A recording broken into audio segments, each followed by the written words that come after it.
How would you like to achieve your first million? And today we have Aidan joining from Rhode Island, and he is CEO of a marketing agency and also a tech entrepreneur. So Aidan, tell us, what are the 5 steps that you recommend entrepreneurs out there to make the first million? Welcome to Unstoppable Podcast with Harry Sardinas, inspiring conversations with influential millionaires, investors, thought leaders, entrepreneurs who are making a massive difference with their innovative products and services, and sharing the challenges and wisdom of how they sold their first million. Well, the first thing is that you have to start broad. So you need to figure out like exactly like you gotta hit everything in terms of like just trying everything. People say like throwing something against the wall, like that's like the first step is you want to get into an industry and just try everything. And you want to do it really fast. Like you don't want to like just take a lot of time. I see people get into a business, they're like, oh, should I choose this niche and this niche and this niche? They spend months. It's crazy to me that they spend months just deciding like what industry to just go after. I would just go after all of them and then figure out what sticks. After that, once you figure out, okay, this industry is more responsive and stuff like that, then I would focus in on that industry. So I would, for example, let's just say software people are more responsive. Mm-hmm. Then you would figure out your website. You change out your messaging to really picture what they're doing. And what I would do is also take the time and understand their lingo. So take the time to really understand how they talk and use certain verbiage which they're used to. So once you have that taken care of, you've got your niche dialed down, then you need to also figure out a reliable lead generation source. And it's crazy, but a lot of businesses never get beyond this point. They never have a reliable lead generation source. Mm-hmm. They also don't understand that if they do have something which is working, what they often do is they start searching for other stuff. They switch from one thing to another, another. The most easy way to scale a business, and this is going to sound, pretty obvious to anyone listening, but it's just to double down on what's already working. So if you already have something which is working, just doubling down on that in terms of like just keep increasing that, increasing that until there's no more like ROI in that particular vertical, meaning you totally maxed out that particular target audience. And at that point, it's okay to start looking for another marketing vehicle. But what I see oftentimes is people will say like, "Oh, I'm doing Facebook marketing. I'm also doing Twitter. I'm also doing Google." And I'm like, "Are you actually really good at any of these?" And they said, "No." Yeah. Okay, go ahead. And What is? yeah, and that's just like a massive mistake which I'm seeing entrepreneurs. And once you have all that stuff dialed down, you've mastered that. You also want to really focus in on like your customer audience. So like what makes them happy and how do you maximize their lifetime value? Because I think it's very possible to make a single customer spend 10,000, $20,000 if you focus and do that. So from the point of view of reverse engineering that process, if you plan out your goals, you're like, okay, I want to reach a million. Okay, is that million profit, million revenue? And if that's a profit, you'd be like, okay, this is what the profit margin needs to be. And then you reverse engineer exactly how many customers that's going to take. So that's Mm-hmm. the process I would take to reach that first million. So Aidan, I want to tech entrepreneur is being a tech entrepreneur is completely is it have some small difference about the traditional business, right? And the most important is when you exit, like for example, this software that you guys are launching is a very early stage. But what is exciting about this product is that this is a tech business, and tech business have the benefit that when you're gonna exit this business, is 10x, sometimes 20x Yeah. the profit. So tech businesses are very good for that. However, it requires a lot of marketing skills and sales in order to get that product market fit to get that product in front of the right company. However, if you guys do this job, which I'm positive that you know how to do it, you can be sitting in a gold mine because the software is tech, and tech is it get evaluated by more than a traditional business. Also in terms of rate finance and things like this. So tell us your journey, because I think that this path is amazing. What you're just doing is the most spectacular. A lot of tech entrepreneurs, they they come to see me and they tell me, Harry, what advice do you have? And you find these first time founders that they are very product focused. They love the product and they don't have any idea about marketing and sales.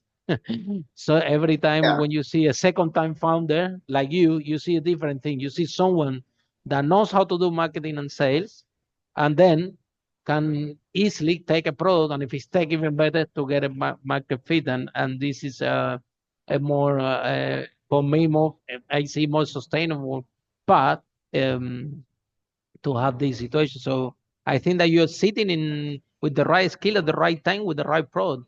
So what get you guys to decide to this idea like you're gonna have this tech company parallel to your own marketing agency that you've been running now for several years now? Yes, so I would say starting a tech company is pretty simple. It's always a natural transition from running like a marketing agency because a marketing agency, we're just helping other people grow their businesses, which is cool, and we still do it. We do it pretty well in terms of like getting that process. However, it's never going to, I mean, tactically speaking, there are billion-dollar marketing agencies, but I spent a lot of time researching those companies, and it usually takes like 60, 70 years or whatever to get there and to get to like the massive Yeah, because the valuations. evaluation. Yeah, exactly. And Yeah. you need many, many thousands of employees, etc. And for me, like the numbers and stuff like that, and despite that, like just say you manage to hit that, you get to $1 billion valuation. You look at the people running these companies, they have very small net worth, oftentimes, usually somewhere around like I mean, when I say small net worth, I mean in comparison to Yeah, with how the large tech of a company they entrepreneurs. build. The tech Yeah. entrepreneurs are the wealthiest of this planet.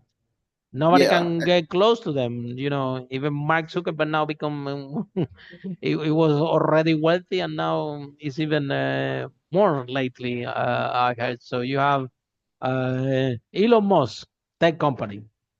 Yeah, We got exactly. You look at the most Tesla successful is a car people. tech. So Elon Musk, tech company. Jeff Bezos, tech company. The Google guys, tech.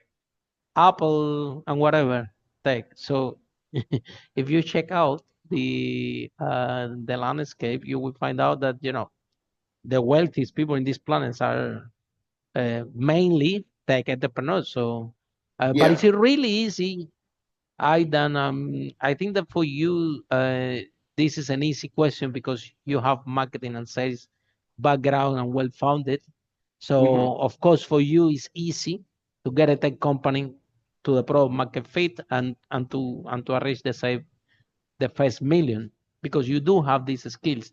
But the biggest challenge that we see in tech entrepreneurs out there is that they develop the product, but they do not have the marketing and sales and they to get the product market fit. Even worse, they don't have the idea what it's gonna take. They don't even aware of how much it's gonna cost. They don't even aware of the level of expertise that you need to have in order to make this work. So, what advice from marketing and sales point of view as a tech entrepreneur? Because from here, this podcast, 5 step how to make the first million.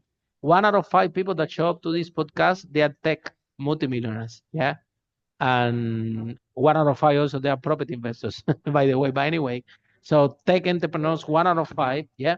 However, this is what we find out. What we find out is that most of the tech entrepreneurs that they are millionaires and have more than one exit or exits in this enterprise, when you notice their background, you find out they're not even software developers. They are sales and marketing background and very strong in this direction.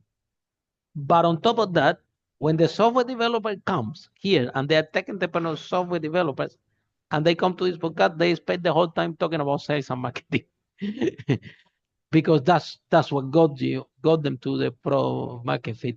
So what message do you have for those tech entrepreneurs out there that they have a dream, they have a pro, they have an amazing software that they want to take but they are not taking marketing and sales seriously. They are totally unaware that because they are first time founder, they are not like you are a second time founder. So even your first company was in marketing and sales. So even from your first company, you know how important it is to grow a business. This is what you do for your clients anyway. So what message do you have for the tech founders out there in terms of what it's gonna take, yeah, and how important is marketing and sales to get actually a product market fit. Yeah, so I mean, there's a couple of misconceptions people have going into the whole tech space. One of the first things, and I hear this all the time from tech founders, and I hate when they say this, they always say, if I build it, they will come. Not necessarily. You have to figure out if Never. I can get.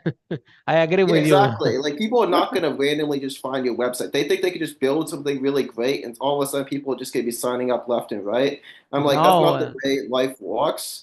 And so I would first of all try to evaluate the market before even launching a product. So this is very good because you can take your actual knowledge. I would build out a wait list of people, of potential people who could be interested. So I would like post on Twitter, post on different social media, like for example Facebook groups, figure out if there's even a market fit to begin with. From Hmm. there, what you can do is let's just say you get 50, 60 people on that wait list. You can take that, and let's just say you don't have the funds to initially be able to fund the software. You can take that wait list, go to an investor and for like pre-seed money, and essentially say like, "Hey, I've got a wait list. This is the idea which I want to found." Hmm. These people will actually invest money. It might not be like a Yeah, crazy amount. It might be like 10, 20, 30,000, but it'll be money to get you started, which is very key. that will And give you another more way, money, Aidan. That will give you more money than the other way. Like if I build it, they will come. Well, if you build it, go to the investor with a good product with zero waiting list of zero everything, you will see what happens. You are nothing. exactly. And that's like one of the reasons why software companies, a lot of them fail. And the second reason is even if you have a great idea, certain types of companies, for example, generative AI companies, they require constant reinvestment back into the company over and over and over because they have to outcompete their competitors. There's so many different factors there. And one of the other key factors is not getting investment soon enough, meaning that there's several stages of funding, right? So you want to get to your seed round, and then you want to get to your Series A, Series B, Series C, D. And the statistics show this. If you ever even get to the A or B stage, specifically to the B stage, where you've raised like tens of millions of dollars, it's much less likely. The probability of your company failing is extremely low. Most of the companies fail before they even get most of their like key funding, and it's because they wait too long.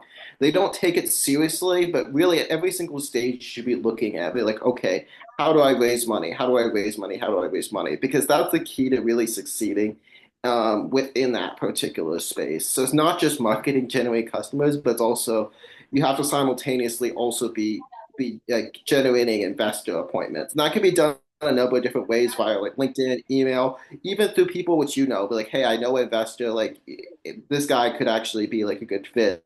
So constantly networking is the other aspect. So it's definitely much more difficult than just like building out a software, even if there is demand. Some of those companies still fail because they don't get the investors soon enough and they just go out of business. Because this is the worst thing, which I've seen, is that sometimes software companies they have such a really good idea, but the problem is they wait till the last minute and then they're nearly broke at that point, and they're basically begging an investor to invest in their business. And the investor looks at them, and they're like, "I'm not investing in someone who's begging me. I want to see a company which is growing." Hmm. So Hmm. they turn around and go. However, if they reached out to the exact same investor, say 3 months ago, when they had traction, they had, like press or like they done some sort of work in terms of like public relations, then that investor might have invested in their company, but they waited too long. Hmm. So Aidan, and then regarding your own tech company that you guys developing now, tell us a little bit more about that company. What problem do you solve of the marketplace, and what market size do you think for this software, and what is the potential in terms of projection? How much you projecting that the software that the company can worth in the future? Yeah, so I mean, I would say right now, like our average client deal is around 10,000 or so a month per Wow. client. Wow, that's Um, amazing. yeah. That's the So I average would say, worth of the client. Very good. Wow. yeah.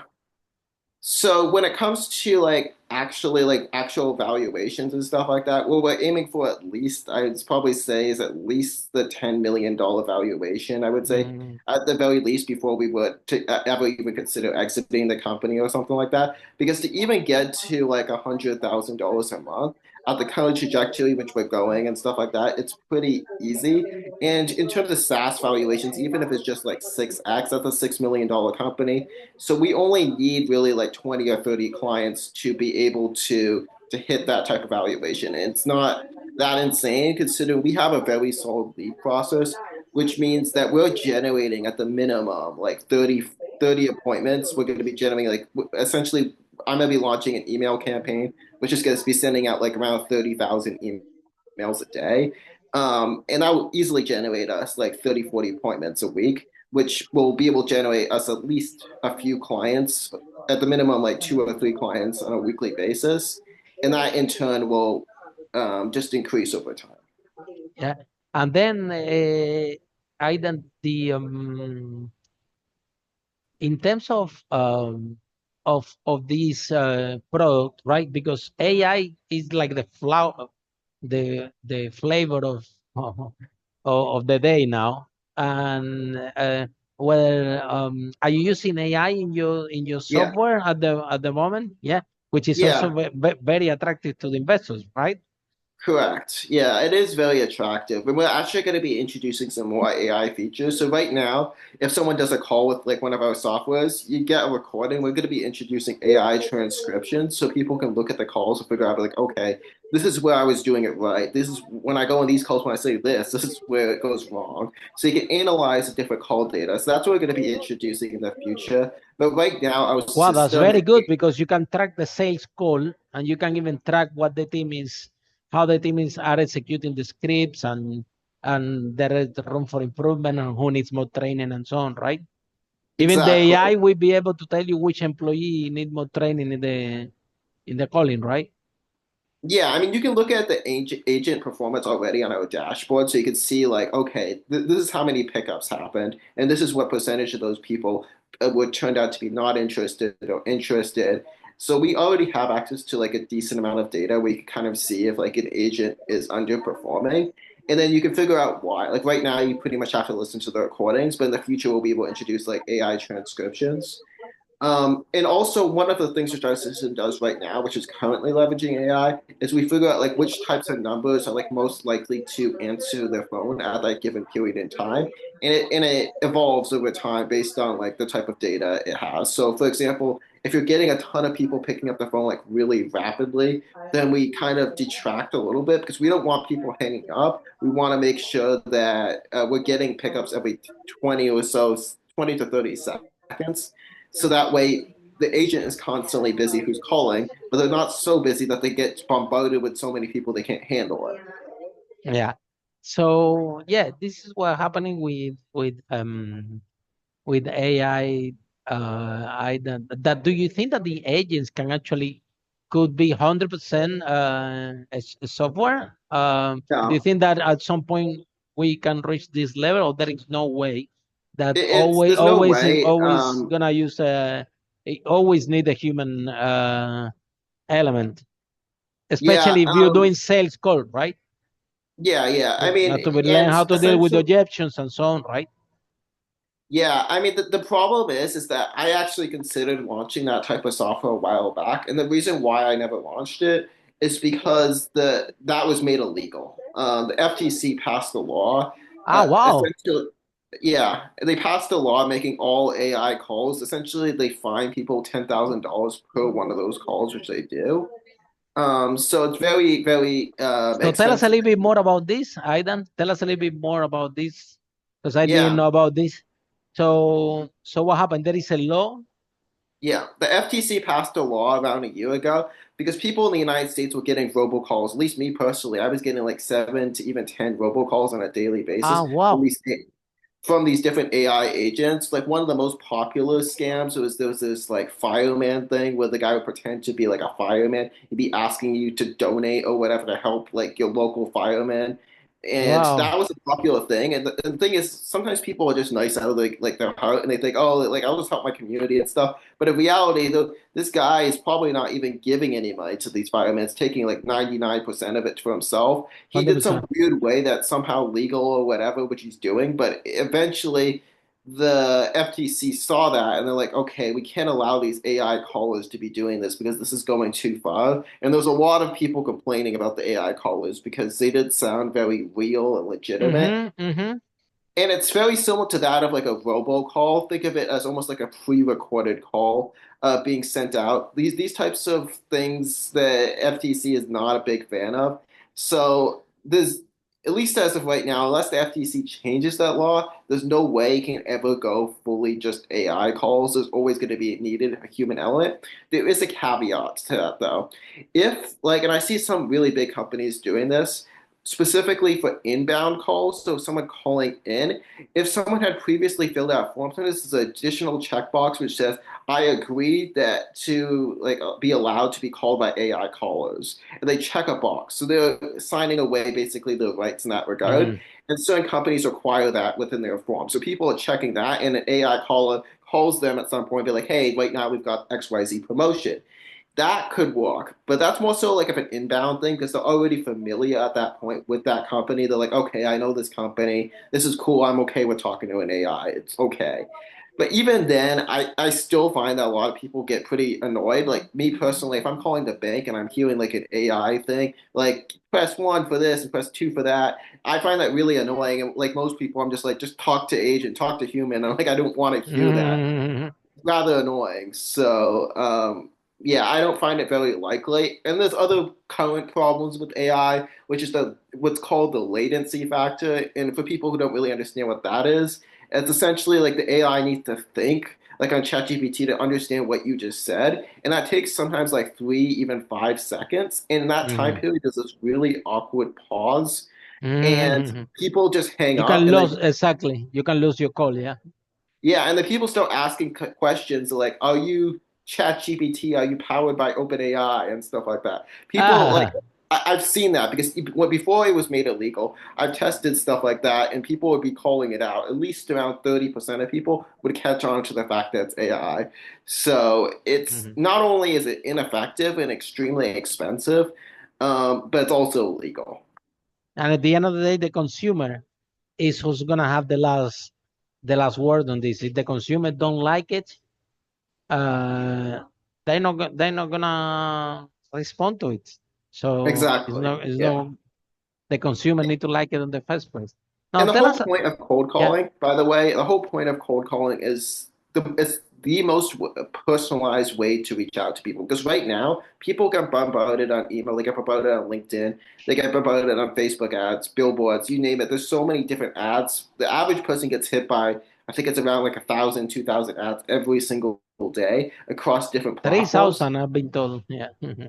Yeah, it's a very With large that number of people, essentially just hitting them ads. with ads. Yeah. Yeah.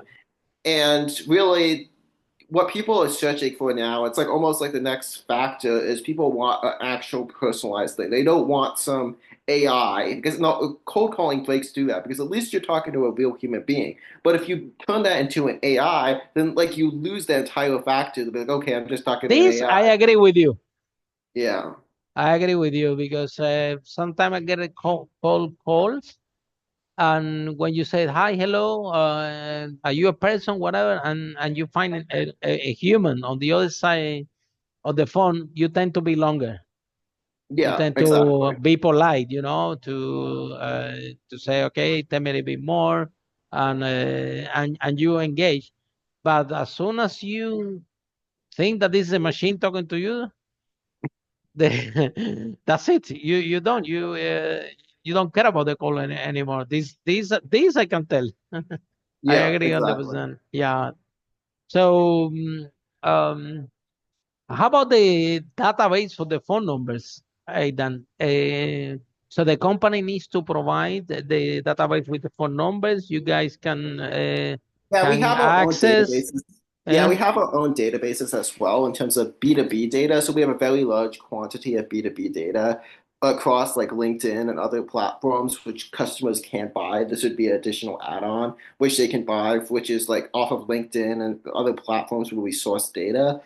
We have a ton of mobile data, and that's extremely important because mobile data gets a way higher pickup rate than landlines. Landlines get you around a 1 to 2%, maximum 3% pickup rate. With mobile numbers, you're getting around a potentially like 7 to 10% pickup rate, depending on the industry. If you're Wow, targeting that's SaaS, really high. That's really high pickup rate. Wow. yeah, it's way higher. It's still not as good as it used to be because back in like 1980, 1985, Yeah, 30, 40% pickup rates. Like, yeah. Now with all but the social media and everything, and yeah, uh, yeah. an But the way alternative. we counter that, right, is with the software. So you're dialing so many numbers at a time. So if you're hitting like 10 people at once, maybe one guy answers, you get directly connected, you continue on with your day. This is really powerful, actually. Tell us a Exactly. little bit more about the software. I think that this feature is amazing. Like the software we call 10 numbers at the same time, and then Yeah. yeah, you already know that the average two people gonna pick up. So as soon as these two people pick up, then again 20 calls again at the same time. Uh, it's actually very effective.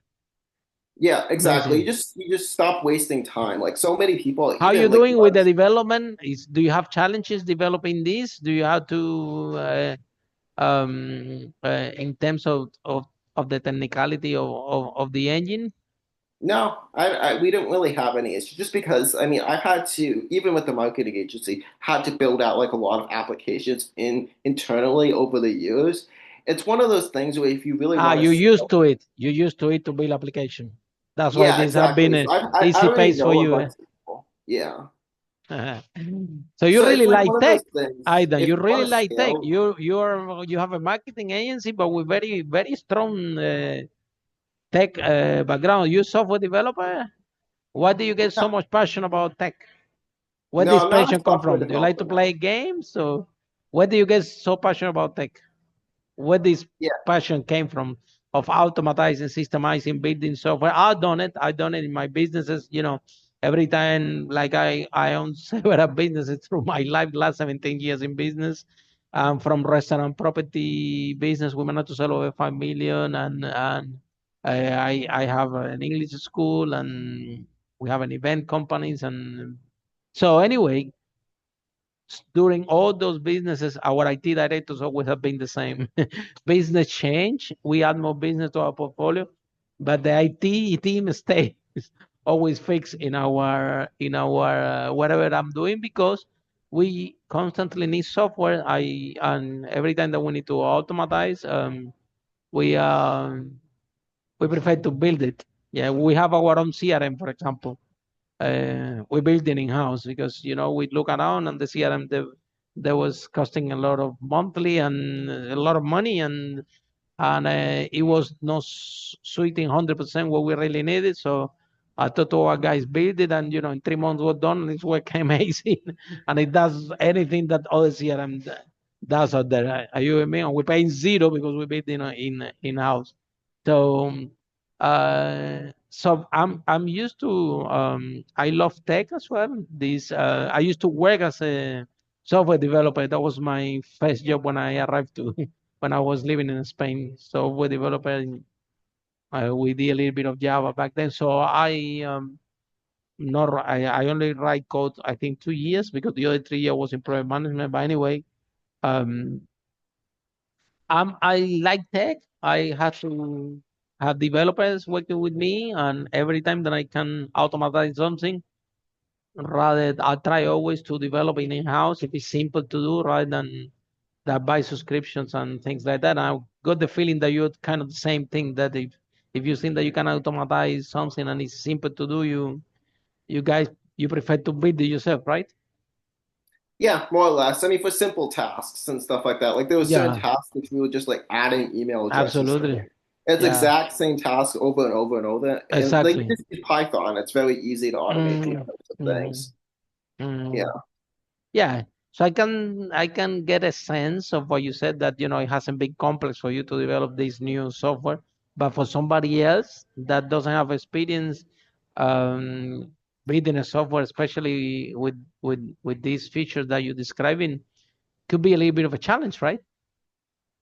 It could be. It could be. But again, like it's all about there's several ways. If you don't have any skills personally within like actually building out software, there is a strategy. There's two strategies. First of all, I mean, there's no code software, which is out there with like Bubble, and there's so many new like no code software out there, which don't require a lot of tech skills. And quite frankly, someone could learn it within a few days if they just took the time to really just understand no code software.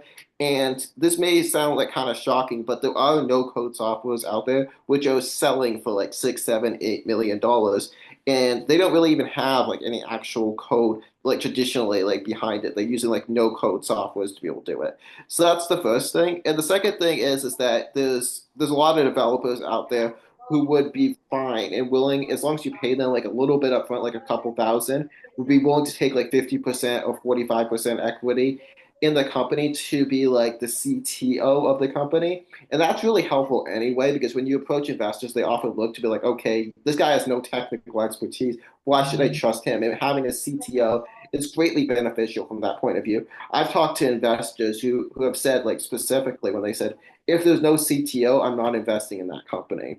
So having a CTO is an extremely valuable thing anyway. In a tech So company, absolutely, yeah.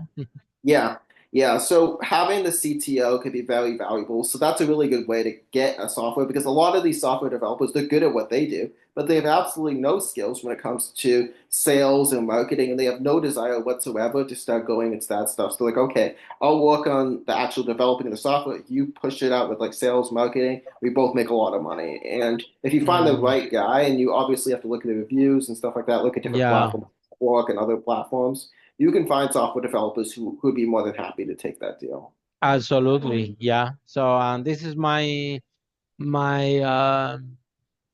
what I share with or my advice to all the tech entrepreneurs out there. If you love programming and you're very good at it, that this is your passion, and you want to build the tech company, just partner. Just you can be the CTO of that company, okay? But bring on board a CEO, a CMO, someone with great skills in getting the product market fit, because this is actually what is gonna make it, and this is what will justify the valuation for the investor, because the investor, this is what they want to see. They want to see that the product sells. They want to see that the people are buying it. They want to see some track record. Um, Shiny objects they see every day. I know that Exactly. you guys, you tech entrepreneurs, they think that they have something new that nobody has seen it before, but the investors, they see shiny objects every single day. They just need to see if the market is ready to adopt and buy the shiny objects. So Aidan, someone is in love with our conversation. They want to know more about your tech company and also about your marketing agency, how people can find you, how this process works. Yeah, so I mean, people can reach out to us like the info at zotodialo.co. They can reach out there. If they want to reach out to me personally, they can hit me up on LinkedIn. I'm very responsive there. Those are the best ways they How can can reach they find you on LinkedIn? Because some people might be listening in the car. So how can they out. find you on LinkedIn? Yeah, so like linkedin.com/in/Aidan Sowa. Very good. Very good, Aidan. Man, I think you're brilliant. I think you're brilliant. And I think that you're going to make it big time in the tech space, because you have a very strong foundation in marketing. And this is key in order to make a tech company grow, right? No doubt about it. And again, what I'm saying, based on the statistics for this broadcast, people with marketing and sales expertise doing tech businesses so far, they are doing very well. The proof is in this broadcast of most of the tech entrepreneurs that have been here and they have exit, they have some knowledge about programming, we can tell, some idea, but what they have very strong skills is in sales, marketing, getting product market fit, listen to the clients and adapt the product to it. That is, and this is right in your background, in your backyard. So for all of you listening to the broadcast, see you in our next episode of Unstoppable, how brave entrepreneurs like Aidan break that wall and achieve the first million. Bye for now. Follow us for more interviews with world's most influential, audacious entrepreneurs that overcame challenges and adversity, providing you with the blueprint of how they sold their first million so you can grow your business exponentially.